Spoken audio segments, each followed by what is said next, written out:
초부터 지금까지 트럼프 대통령이 취임 한 6개월간 정말 다양한 변화가 있었는데요. 그중에서 무엇보다 우리에게 큰 충격을 준 것은 바로 관세 정책 발표였습니다. 맞긴 맞는데 맞아요. 그 그림이랑 연관이 있다고요?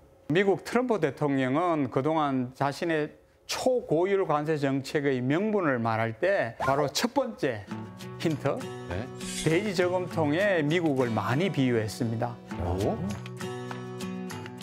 We want to do what's right for the country and even the world. You know, it affects the world, not just this country. This has been the piggy bank for the entire world. 미국이 더 이상 무역에서 불공정하게 손해만 보는 돼지 저금통과 같은 나라가 아니라고 선언을 했었거든요. 선생님, 우리가 보통 돼지 저금통 좀 급할 때 위급한 상황에 이렇게 배 갈라가지고 비상금으로 막 쓰잖아요. 맞아요. 그래서 돼지 저금통에 비유를 한 건가요? 제 생각은 미국이 아껴둔 저금통을 해외나 여러 나라들이 뺏어간다. 그래서 미국은 손해보고 있다. 이런 식으로도 해석할 수 있는 거죠. 트럼프 대통령이 그런 얘기 많이 하더라고요. Our country and its taxpayers have been ripped off for more than 50 years, but it is not going to happen anymore. 퀴즈의 두 번째 힌트는 인형 2개. 이것은 관세 전쟁으로 인해서 달라질 미국인들의 삶을 상징적으로 보여주는 거거든요. Maybe the children will have 2 dolls instead of 30 dolls, you know? And maybe the 2 dolls will cost a couple of bucks more than they would normally. But we're not talking about something that we have to go out of our way. They have...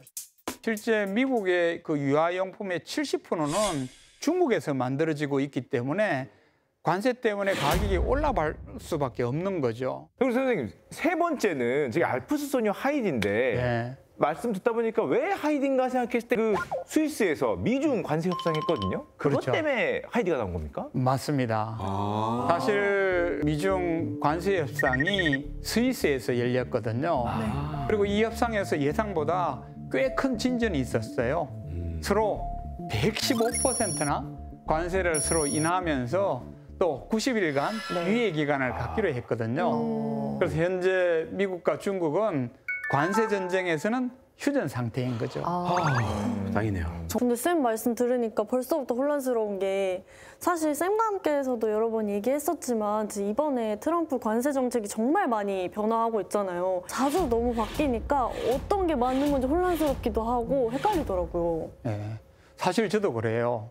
아마 오늘 밤 자고 일어나면은 또 내일 새로운 관세 소식이 들려올지도 모른다는 그런 생각을 하게 되거든요. 모두 그래요. 그만큼 지금 트럼프 2기의 관세 정책은 시시각각으로 변하면서 글로벌 통상 질서를 뒤흔들어 놓고 있는 거거든요. 그 결과 우리나라 경제도 이미 수출이 감소하고 성장률이 둔화되는 직격탄을 맞고 있습니다. 즉 트럼프의 관세 정책은 지금 우리 대한민국 경제에 있어서 가장 큰 위험 요소라고 볼 수 있는 거죠. 그래서 저는 지금이 바로 관세 협상을 준비하는 골든 타임이라고 보고 있거든요. 때마침 우리나라도 21대 대통령이 선출됐습니다. 그래서 트럼프발 관세 쓰나미는 앞으로 5년간 대한민국을 이끌 새로운 리더에게서도 반드시 해결해야 될 첫 과제가 될 텐데요. 오늘은 세계 경제의 판도를 뒤흔들고 있는 트럼프발 관세 쓰나미와 이에 대한 각국의 협상 전략을 한번 살펴보고요. 그리고 이 위기를 기회로 반전시킬 수 있는 우리의 카드는 무엇인지 이걸 한번 살펴보도록 하죠. And I say the most beautiful word, tariff. I love tariff. I'm a big believer in tariffs. I'm going to put a 100, 200, 2,000% tariff. My fellow Americans, this is Liberation Day.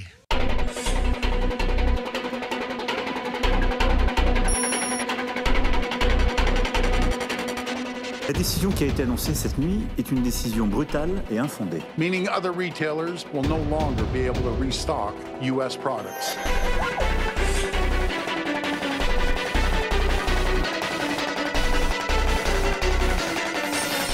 트럼프 대통령의 지지율이 계속해서 떨어지고 있는 것으로 조사됐습니다.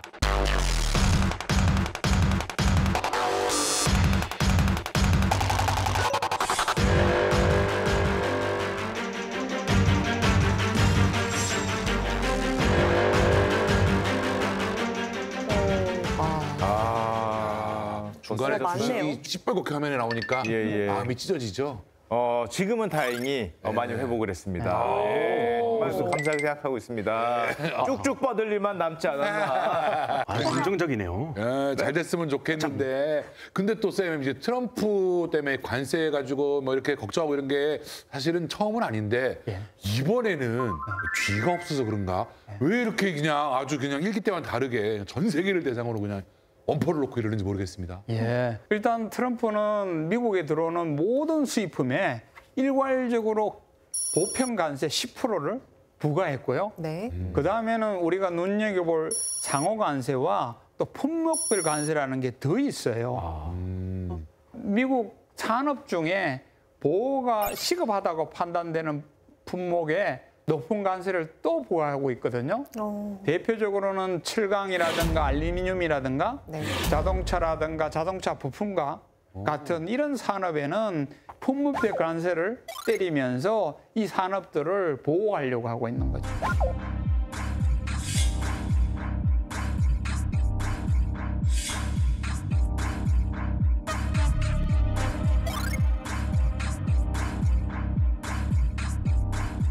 And we fully expect to win this case in court. The president has other legal authorities where he can implement tariffs.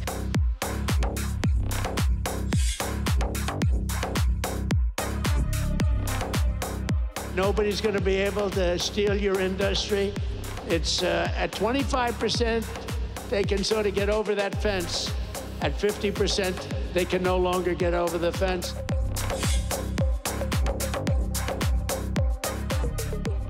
이게 쌤 만약에요 관세가 이렇게 적용이 된다고 하면은 미국에 수출하는 우리나라 자동차들이 있잖아요. 그럼 자동차에는 관세가 얼마나 부여되는 거예요? 미국 내 5천만 원에 팔리고 있는 우리나라 현대자동차에 5천만. 만약에 25% 관세가 붙으면은 소비자 판매가는 얼마가 될까요? 25%니까 5, 4분의 20, 5, 25, 78,390원 뭐 이렇게. 아우 머리 아파. 아우 어제 두통 아우 있어가지고. 5천만 원의 가격이기 때문에 그게 25%? 그래서면은 1,250만 원이 더 붙는 거거든요. 6,250만 원이네. 딩동. 시간이 좀 많아. 역시 내 생각. 고생했어요. 한 5분 걸리네요, 그동안 근데. 예. 그래서 이게 미국 기업조차도 네. 사실은 지금 대혼란인 거죠. 자기네 나라 물건인데도 조립을 거기다 맡기면 다시 들어올 때 또 붙어서 들어오는 거예요? 그렇죠. 아, 야. 애플의 최고 경영자 팀 쿡은 트럼프 관세로 이번 분기만의 추가 비용이 9억 달러, 우리나라 돈으로 1조 3천억 원이 증가할 것이라고 말한 바가 있거든요. 한 분기에. 근데 이 금액은 결코 기업이 다 떠안을 수 없는 거거든요. 결국은 미국의 소비자들이 훨씬 더 비싼 값을 치르게 될 수밖에 없는 거죠. 그런데 지금 트럼프가 계속 강조했던 게 미국이 다시 위대하게 우리 다 알잖아요. 마가를 강조하다가 최근에 보니까 마와를 강조하더라고요. 마와는 make work. 와우. 미국이 다시 와우가 아니고 wealthy 맞나요? 네. 아, 그래서 wealthy. 다시 미국을 부유하게 하겠다. Make America Great Again에서 Make America Wealthy Again. 아, 역시. Wealthy. 그런데 그 궁금한 게 크리스. 그래서 미국이 좀 부자가 됐나요? 먹고 살기 좋아졌어요? 네, 저 어때요? 좋아졌나요? 얘기해봐요, 좀 크리스. 여쭤봅시다. 사실은 제가 좀 얘기 좀 알려드릴 게 있는데 그거 저도 궁금해서 이번에 취재하러 제가 미국 취재요? 다녀왔거든요. 진짜요? 취재하러요. 네.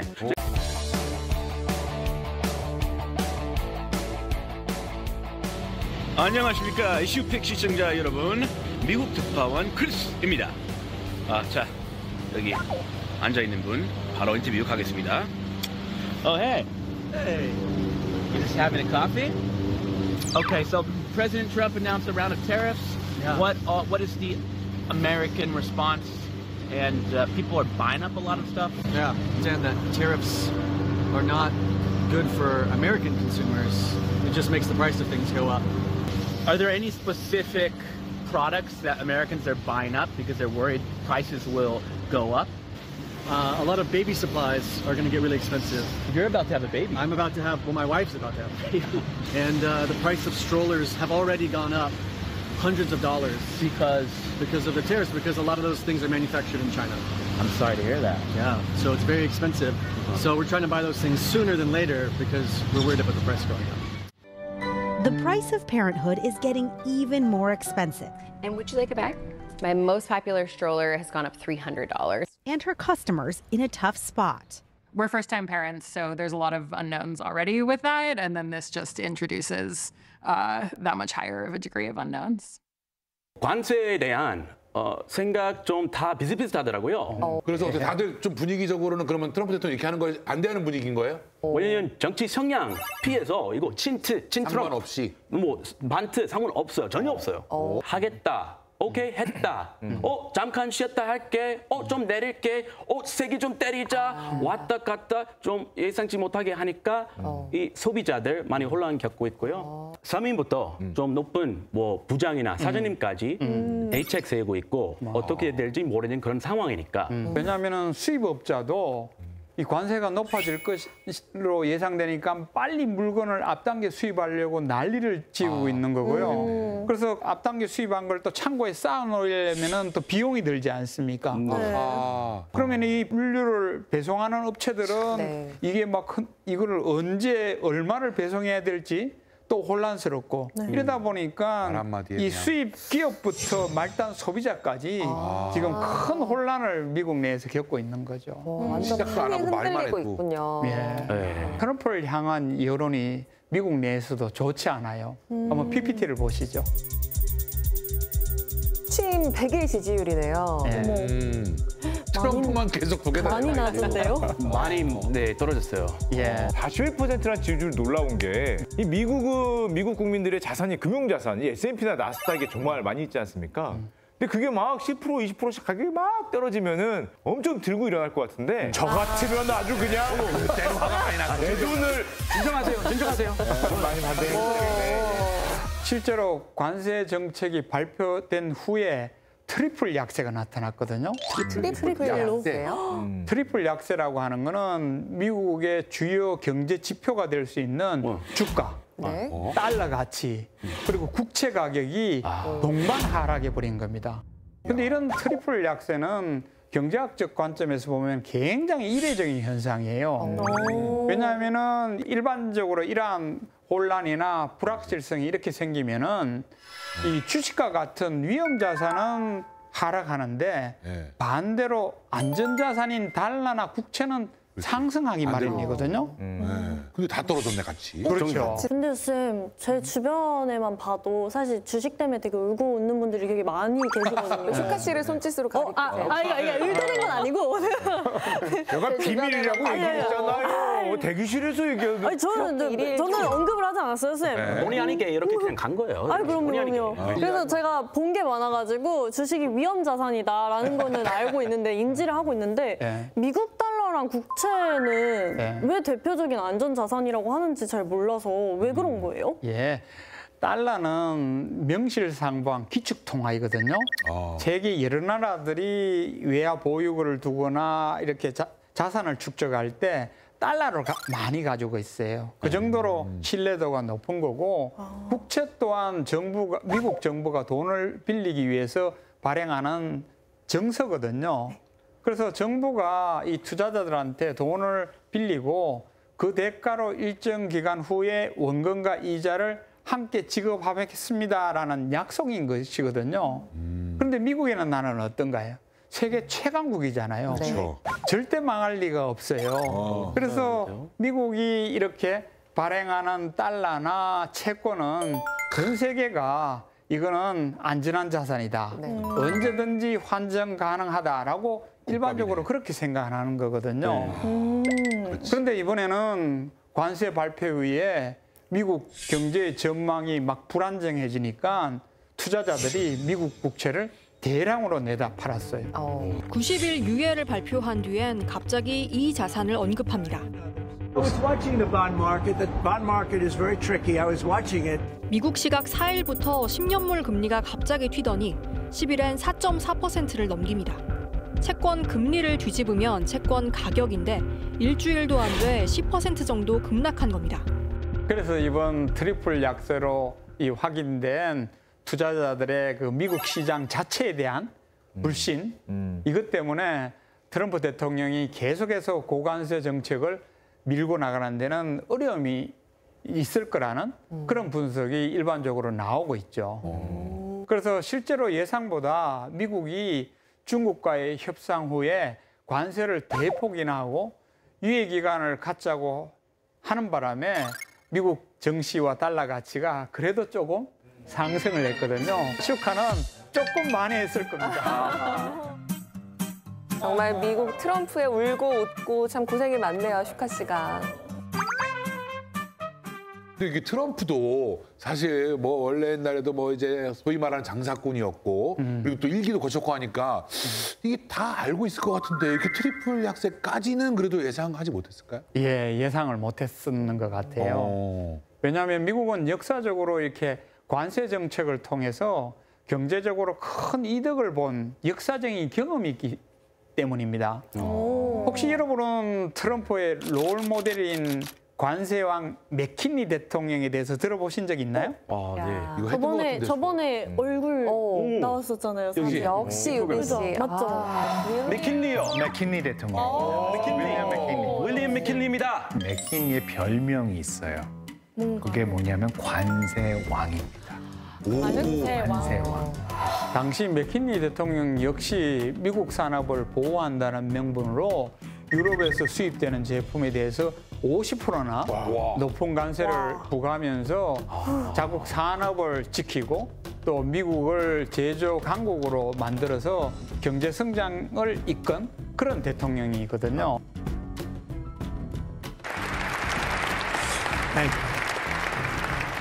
President McKinley made our country very rich through tariffs and through talent.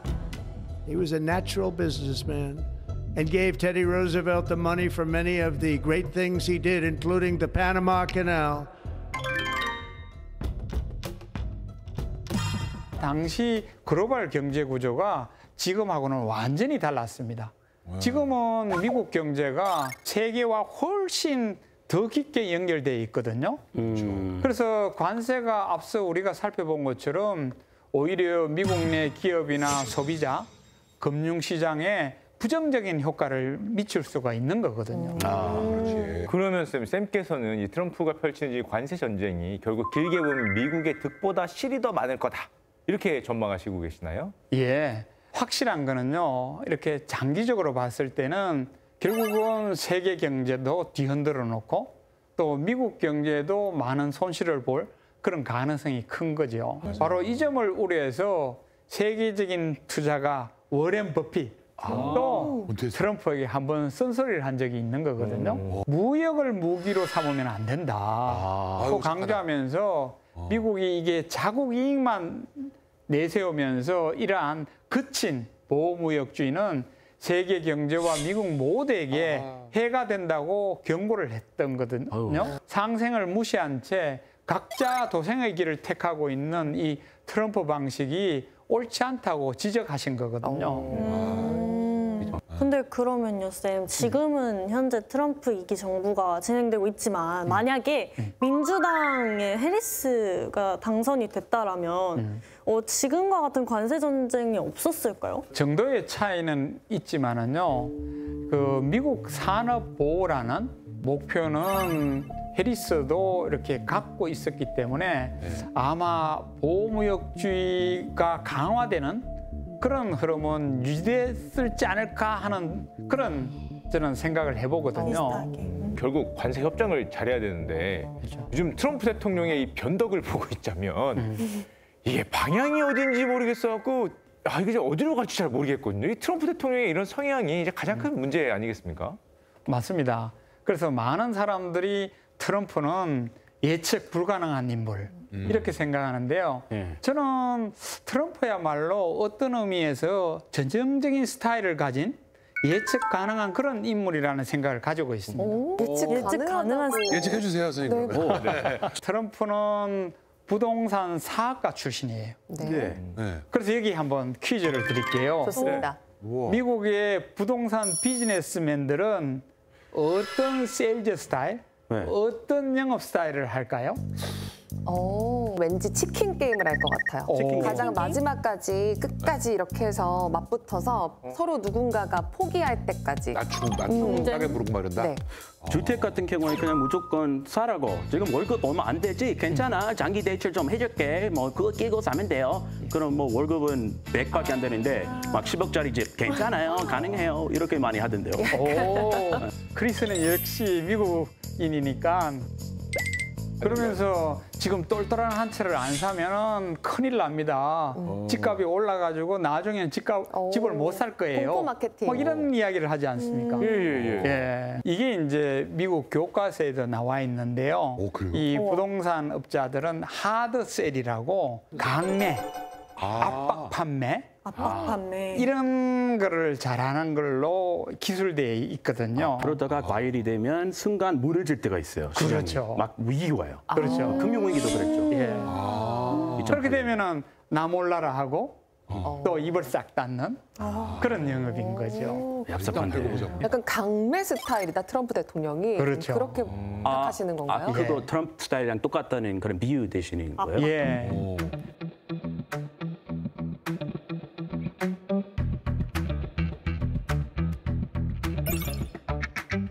트럼프가 부동산 사업자 출신이기 때문에 협상 스타일이 굉장히 그와 유사한 거죠.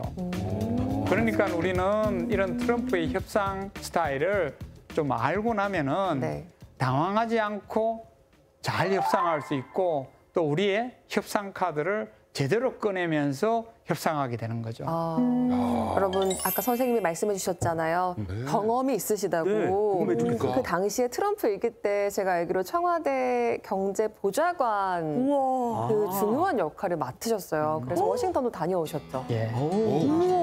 이야기 좀 들려주세요.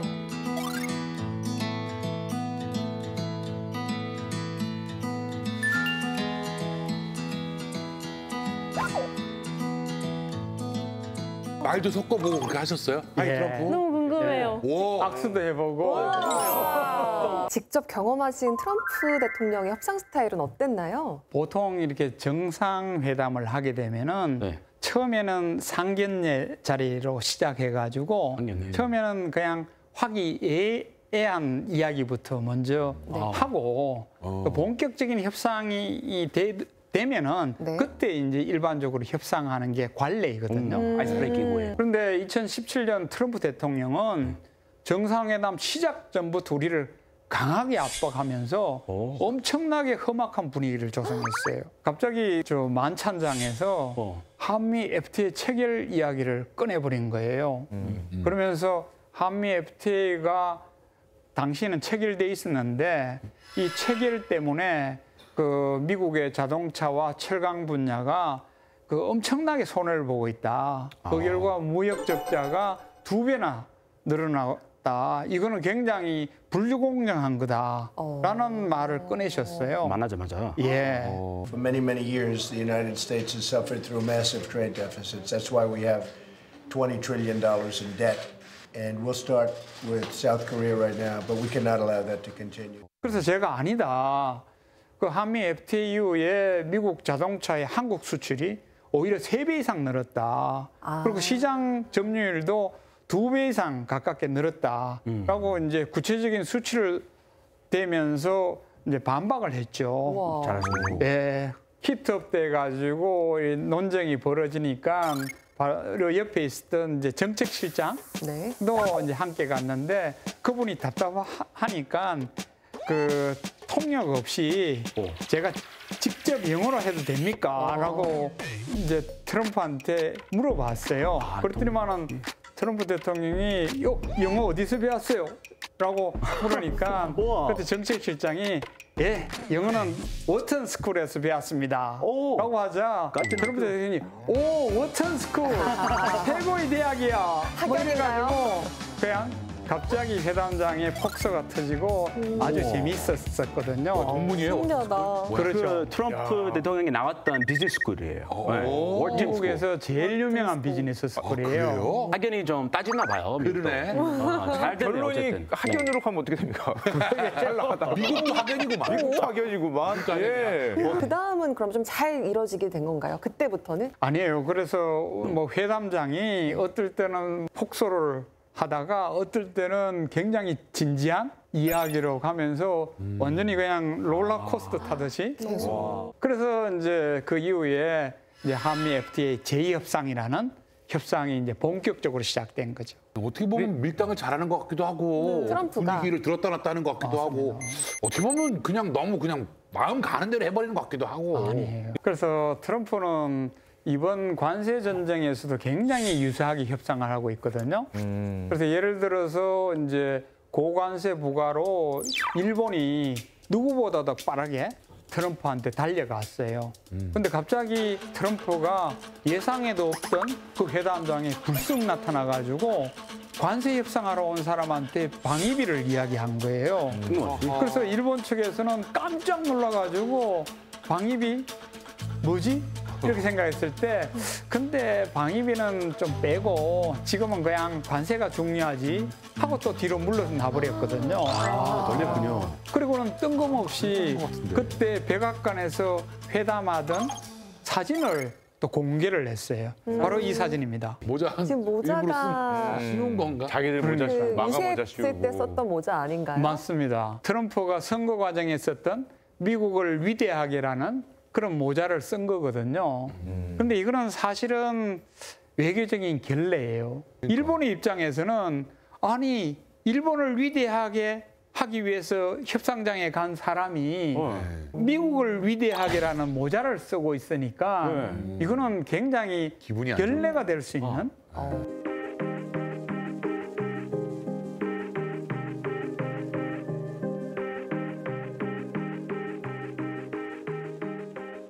미국인들한테 이걸 보여주고 싶었던 게 아닐까요? 자, 봐라. 일본이 나랑 와서 협상하는데 이렇게 우리 편처럼 우리 말을 잘 듣고 있다. 당연하죠. 트럼프는 이렇게 어필하는 걸 굉장히 좋아하거든요.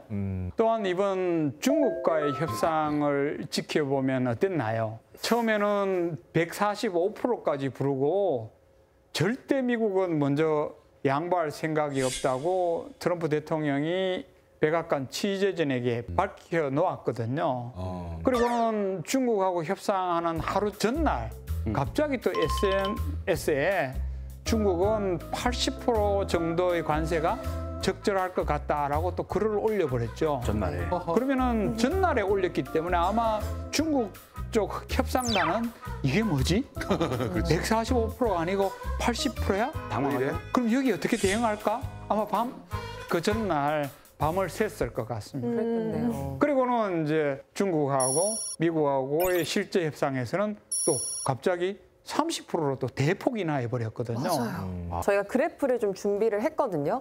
진짜 미국이 먼저 시작하긴 했지만 중국도 그냥 만만하지 않았잖아요. 같이 맞불로 해서 정말 이렇게 치열하게 관세를 강대강으로 이렇게까지 올렸었는데 이게 지금 거의 한 달 사이에 벌어진 일입니다. 이렇게까지 치솟았다가 갑자기 물러섬 없이 끝까지 가다가 마지막에 뚝 떨어지는 거 보시죠. 양국가 모두 이런 극단적인 관세 정쟁이 현실적으로 오래 갈 수 없다는 걸 사실은 잘 알거든요. 특히 미중 무역의 총 규모를 한번 보시죠. 엄청날 거야. 중국의 대미 수출 비중이 압도적으로 많아서 이 관세 전쟁이 심해지면은 사실은 중국이 더 손해 보는 국가거든요. 그런데 중국이 조금 전에 보신 것처럼 맞불 관세로 강하게 대응할 수 있었던 거는 자신감의 원천이 별도로 있었던 거거든요. 자신감. 그 자신감의 원천이 무엇이었을까요? 예를 들면 중국 하면은 그 신문에 많이 나오는 뭐 히토류나 뭐 이런 것들은 미국에서 안 날 테니까 그런 거 꽉 잡고 있으면 뭐 천연 광물 자원 이런 것들 그러면은 좀 관세 정책이 쉽지 않을 것 같거든요. 그런 거. 그걸로 무기로 삼고. 히토류는 이게 공해 산업이거든요. 그래서 환경을 중시 여기는 미국에서 생산하기는 굉장히 힘든 그런 제품인데다가 이 원료가 중국에서 굉장히 많이 나서 중국이 전 세계 히토류 생산의 60% 이상을 차지하고 있어요. 60% 이상. 예. 그리고 이 히토류는 미국이 첨단 산업이라든지 국방 산업의 제품을 생산하는 데 있어서 필수적인 자원이기 때문에 이게 수출이 중단이 되면은 미국 제조업과 첨단 기술 산업이 단기적으로는 큰 충격을 받을 수밖에 없는 거거든요. 또한 여러분도 아시다시피 애플이라든가 테슬라 등 미국의 글로벌 기업들의 생산 기지, 판매 시장이 중국에 상당히 집중되어 있거든요. 네. 맞아. 중국 정부가 만약 이들 기업들을 규제해버리면은 미국의 주가가 폭락하고 미국의 경제라든가 고용에도 직접적으로 영향을 미칠 수가 있는 거거든요. 더군다나 중국은 그 사이에 일기 때 미국하고 이 무역 전쟁을 해본 경험이 있어가지고 이 무역 포트폴리오를 굉장히 다변화해 두었어요. 아, 트럼프 일기 때랑. 예. 그래서 예를 들어가 1대1로라든가 이런 새로운 어떤 정책을 가지고 대규모 인프라 사업을 해외, 특히 이제 중국의 서쪽. 그래서 많은 학자들은 서진 전략이라, 중국의 서진 전략이라고 하는데 이런 아시아, 아프리카, 아니면은 저 멀리 중남미까지 이 글로벌 사우스 지역에 있는 국가들과 경제 협력을 많이 하면서 새로운 시장을 많이 개척해 두었어요. 중국은 이런 여러 협상 카드가 있기 때문에 이런 미국과의 그 불리한 협상 속에서도 관세율을 30% 낮추는데 일단 성공한 것이죠. 자신감이 있었군요. 쌤, 그러면 일본은요? 일본이 우리나라랑 좀 비슷하게 미국이랑 중국 사이에 껴있기도 하고 자동차 산업 강국이잖아요. 그래서 우리랑 좀 처지가 비슷할 것 같은데? 사실은 일본은 미국에 대해서 5년 연속 최대 투자국이었고요. 미국 시장에 대한 의존도도 상당히 높습니다. 하지만은 이번 트럼프발 관세 전쟁에 일본도 당하고만 있지 않거든요. 특히 말씀하신 것처럼 자동차 산업은 일본에게 너무나 중요한 산업이기 때문에 미국이 원하는 걸 그대로 따를 수는 없는 겁니다. 실제로 일본 재무상은 모든 카드는 테이블 위에 다 올려놔야 한다라고 하면서 미국 국채도 경우에 따라서는 매도를 함으로써 미국에 대한 압박 수단으로 쓸 수도 있다라는 것을 시사를 했어요. 이거는 일본이 좀처럼 취하지 않은 그런 모습이거든요. 큰 카드인데요. 예. 임의로 가지고 있으니까. 예. 재무상이 나중에 이건 실언이었다라고 슬쩍 내리기는 했는데 자기 카드를 슬쩍 보여준 셈이 되는 거죠. 근데 쌤, 중국은 히토류로 압박을 주고 일본은 국채를 판다 그러고 심지어 EU 같은 국가들도 보복 관세를 얘기하는데 대한민국은 이거 어떻게 해야 됩니까? 각 나라들은 자기만의 장점이 있는 거거든요. 우리가 가진 여러 강점을 적극 활용하면서 이제 미국하고 협상을 해야 되는 거죠. 예를 들어 게임 3 안 보여준다 이런 걸로 해갖고 안 돼요. 보고 싶어요. 새로운 카드 하나 나왔고 또 어떤 카드 있습니까? 네.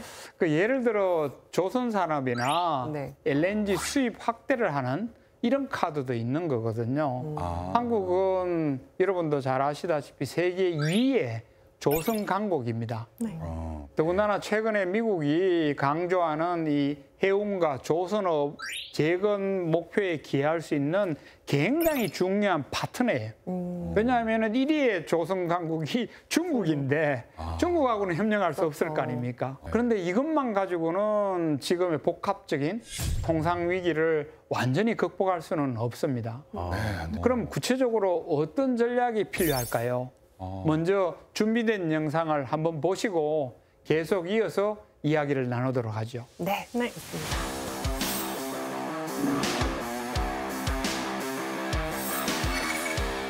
유례 없는 고율 관세로 우리 기업들의 수출 타격이 현실화하고 있습니다.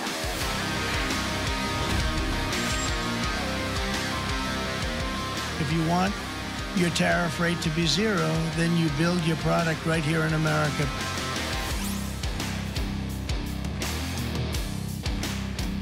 Today, I'm pleased to announce an additional $21 billion in a new investment over the next 4 years.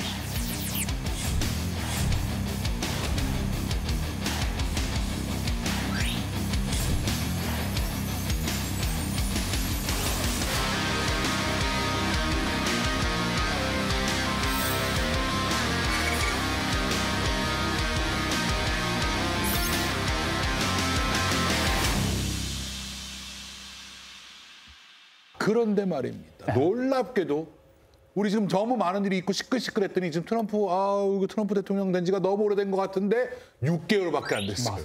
아직 3년 반 정도가 남았다는 얘기예요. 이제 앞으로 3년 반 우리는 어떻게 해나가야 됩니까? 어떡해요. 그리고 과연 트럼프 임기만 버틴다고 이런 문제가 해결될 수 있을까요? 저는 아니라고 봅니다. 또 어떤 원래 한국의 경제 성장률이 하락할 것이라는 분석이 나왔거든요.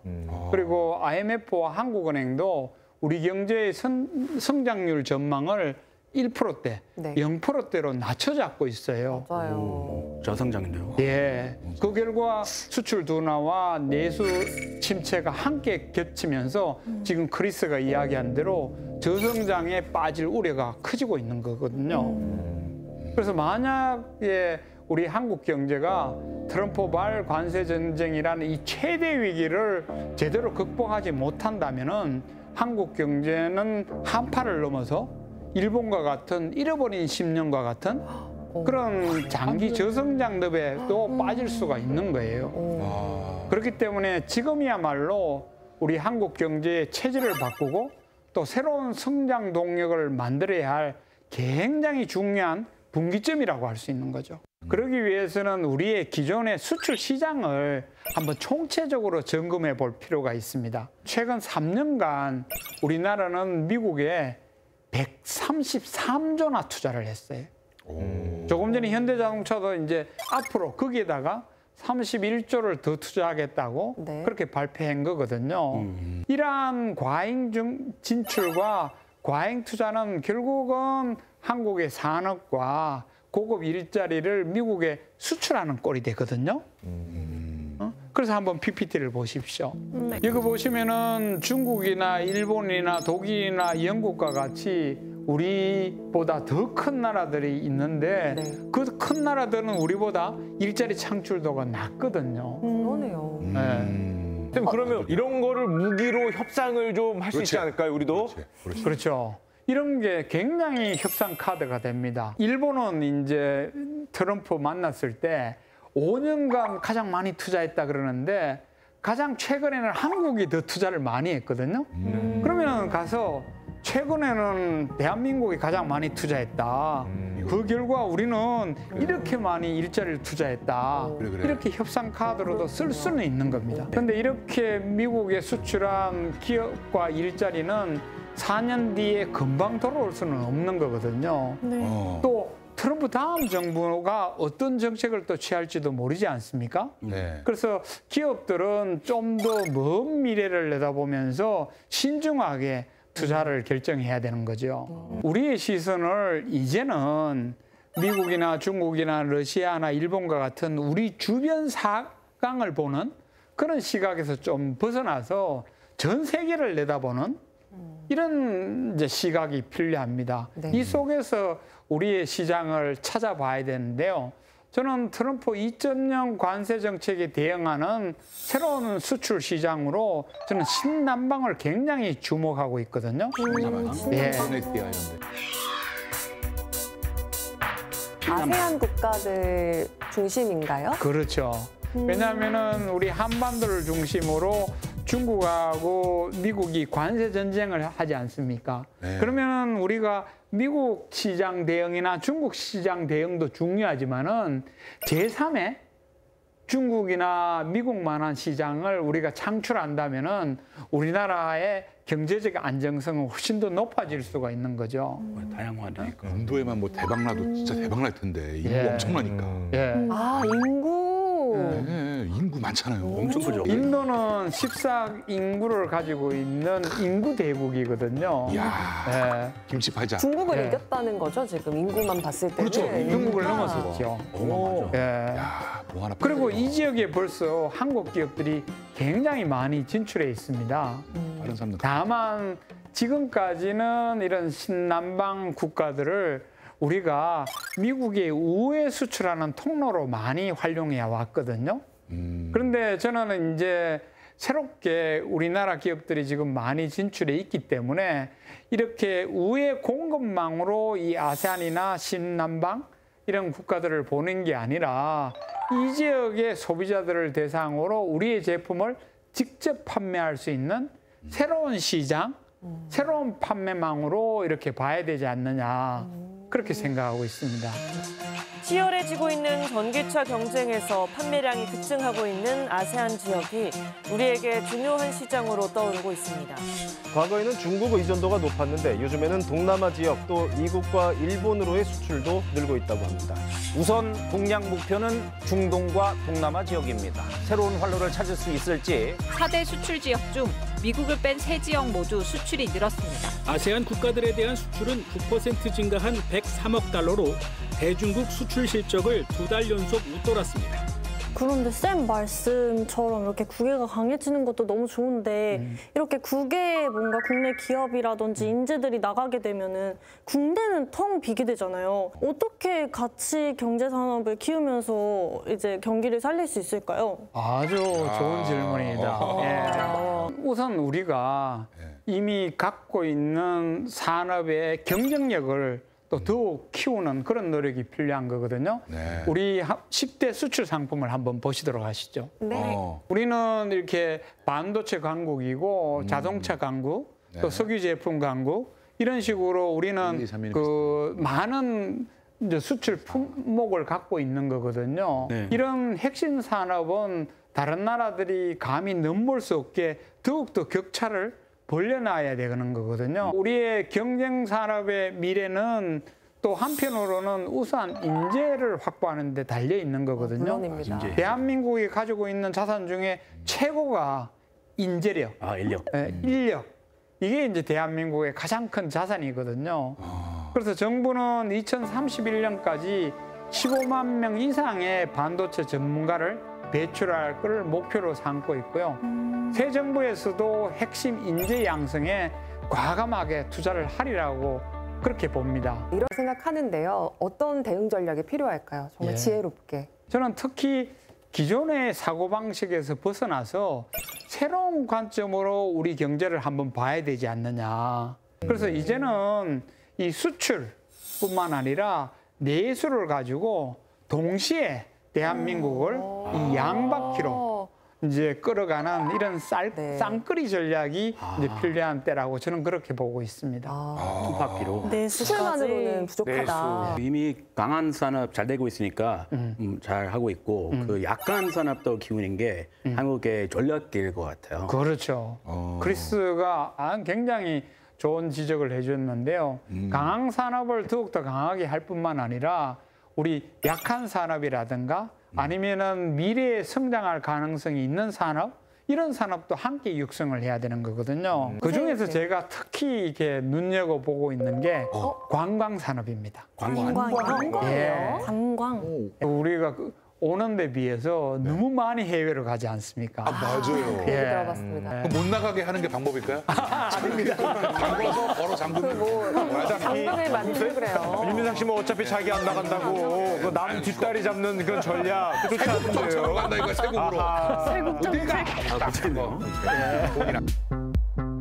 이웃 나라 일본의 관광 산업을 보면은 참 우리가 관광 산업 육성에 좀 뒤져 있다라는 걸 느낄 수가 있는 거거든요.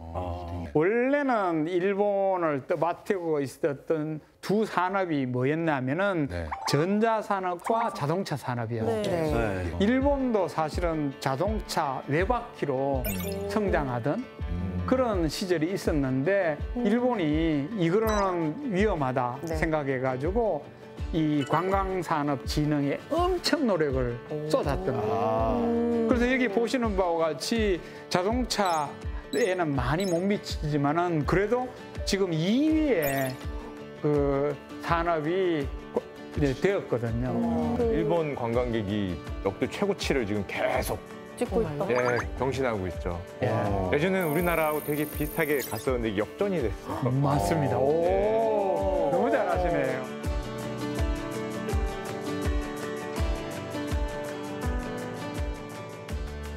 도쿄뿐만 아니라 지방도 매력적인 관광지를 많이 가지고 있는 데다가 그걸 잘 활용했어요. 잘 활용했어요. 예.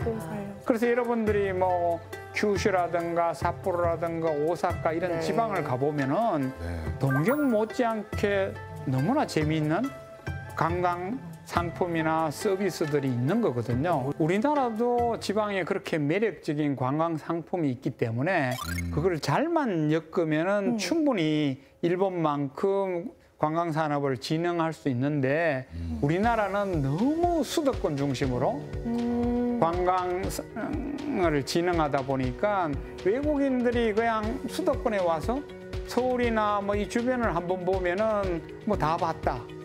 이렇게 되는 거죠. 듣고 보니 볼 곳이 너무 많은데. 3박 4일밖에 없는데 그 시간 짧으니까 서울에 그냥 그거 비해서 볼 게 너무 많아요. 그래서 거의 다 시간 다 쓰는 거예요. 서울에 안타까워요. 서울 왜 이렇게 아름다운 숨겨진 그런 모습들 많은데 그렇죠. 못 보니까 진짜 안타까워요. 특히 이제 지방에 가면은 이게 일본처럼 좀 권역을 나누어서 이 지역은 이런 관광 상품이 있고 뭐 이런 식으로 권역별로 차별하면 좋은데 우리는 각각 따로따로 그냥 관광을 어필하다 보니까 외국인 관광객들에게는 명확한 컨셉이 안 와닿는 거예요. 테마가 없구나. 별로 딱. 맞아요. 일본은 사계절마다 가을 도시들이 떠오르잖아요. 그런 마케팅도 되게 잘하는 것 같아요. 근데 지금 저희가 이 트럼프 관세 전쟁을 얘기하고 있는데 사실 힘든 거는 우리나라만 힘든 건 아니잖아요. 세계 모든 나라가 다 같이 지금 엮여 있으니까 이럴 때 우리도 나름 어떤 전략적인 위치 아니면 어떤 무역에서의 상대적 입지 이런 거를 활용해서 조금 앞서 나갈 수 있는 좀 묘수 같은 그런 방법이 있을까요? 그렇죠. 그 전략적 위치를 극대화하기 위해서는요. 우리가 지금 어느 위치에 와 있냐는 그런 자기인식을 분명히 할 필요가 있는 거거든요. 우리는 보통 고래싸움에 낀 새우라고 생각하는 경향이 있어요. 하지만은 저는 우리나라의 전략적 위치가 새우도 아니고 돌고래도 아니고 범고래와 같은 큰 글로벌 선진국가라고 생각합니다. 그래서 우리나라가 지금 세계적으로 보면은 뭐 10위권 경제 대국이고 수출만으로는 뭐 7위권, 군사력만 하더라도 5위권 저 군사 강국이거든요. 이러한 여러 우리의 우위적인 위치를 본다면은 우리나라는 결코 새우도 아니고 범고래 정도의 위치에 우리나라 크기가 있을 거예요. 그렇다면 이 범고래가 앞으로 이 세계 시장에서 세계에서 어떤 리더십을 좀 발휘할 수 있을지 좀 현실적인 조언을 해주신다면. 그래서 이제 올해 우리 천연고도 경주를 좀 주목할 필요가 있다고 그렇게 보거든요. 경주? 예, 경주. 올 10월에 사실은 우리나라 경주에서 아시아 태평양 경제협력체 APEC이라고 하는데요. APEC 정상회담이 개최되거든요. 굉장히 큰 회의잖아요. 엄청나게 큰 회의입니다. 예, 이때는 그 미국, 중국, 일본, 러시아뿐만 아니라 전 세계 20여 개국의 그 정상들이 경주에 모이거든요. 특히 여기에는 아마 트럼프 대통령이나 시진핑 주석도 참석할 확률이 굉장히 높거든요. 그러면 이때 우리나라가 여러 나라의 어떤 중재자 역할을 최대한 잘 활용한다면은 국제 미디어에서 영향력과 존재감을 저는 더욱 키울 수 있다라고 보는 거죠. 준비 진짜 잘해서 이때 우리 역량을 진짜 한번 제대로 보여줬으면 좋겠어요. 진짜요. 우리 대한민국은 위기 때마다 현실적인 해법과 혁신으로 이 돌파해온 위기 극복 DNA가 있다고 저는 생각하거든요. 5.1 쇼크라든가 IMF 외환위기라든가 뭐 글로벌 금융위기 수많은 위기를 겪었지만은 우리는 늘 새로운 길을 찾아냈거든요. 극복했죠. 그리고 그걸 통해서 또 한 번 우리가 도약했었습니다. 저는 이번에도 가능하다고 생각하거든요. 여러분은 어떠신가요? 범고래라고 말씀하시는 순간 이제 뭔가 할 수 있을 것 같은 그런 좀 기대가 생겼어요. 네, 전화위복의 달인이니까. 그렇죠. 우리도 MKGA 하면 좋을 것 같습니다. Make Korea Great Again. 미국인 크리스는 한국어로 하고 사자성어로 하고 지금 한국인 민상님은 영어로 하고 글로벌한 쌤과 함께네요. 우리나라가 그만큼 선진국이 되면서 이렇게 글로벌돼 있고요. 이건 이제 저 크리스처럼 또 인바운드로 글로벌돼 있는 거거든요.